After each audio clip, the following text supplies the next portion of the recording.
Is the rapture coming on September 23rd, 2025? Hi, I'm Josh Bryant, and I hope that within 3 minutes or less, I can prove to you that the rapture and the second coming of Christ will not be taking place on September 23rd, 2025. Do I believe in the rapture and the second coming? Absolutely. Jesus actually gives us a perfect outline what to be expecting, but he gives a specific marker, something to be looking for that ushers in that season. We know in scripture it says that nobody knows the day or the hour, but he does tell us a season. In Matthew chapter 24, the disciples ask him this very question about his coming. And he talks about there'll be wars and rumors of wars. There will be famines, there will be earthquakes. He says, but this is not the end. This is only the birth pangs. So when we see all these things, it's not the end, it's just birth pangs. But where is the pivot point from the birth pains into the season of a second coming? And we see that, and this is the scripture that you should mark, that you should underline, that you should put on your wall, that you should, people that are really looking for the rapture and Jesus' second coming, this is the scripture that you should be really paying attention to. And this is on verse 15.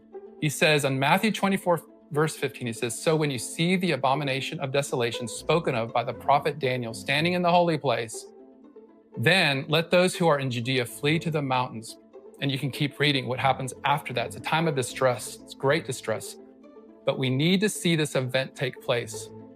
And this is where a man that's talked about in the book of Daniel, he's called the man of lawlessness. He eliminates sacrifice in the temple. And guys, we don't even have a temple yet.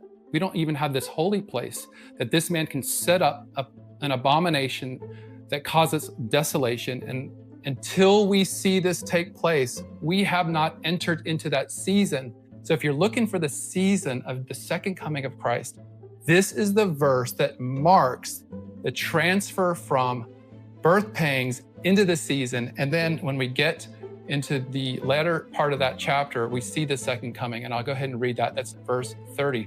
So then will appear in the heavens the sign of the Son of Man, and all the tribes of the earth shall mourn, and they will see the Son of Man coming in the clouds of heaven with power and great glory. And he will send out his angels with a loud trumpet call, and they will gather his elect from the four winds, from one end of heaven to the other. So Matthew chapter 24 gives us a perfect outline, but the moment, the line of demarcation is this abomination that causes desolation. Be looking for that. Then we'll know we're in the season. And then we can start really anticipating, will something be happening on September 23rd this year? Maybe so, but not the second coming and not the rapture. God bless you, and I will see you in the next video.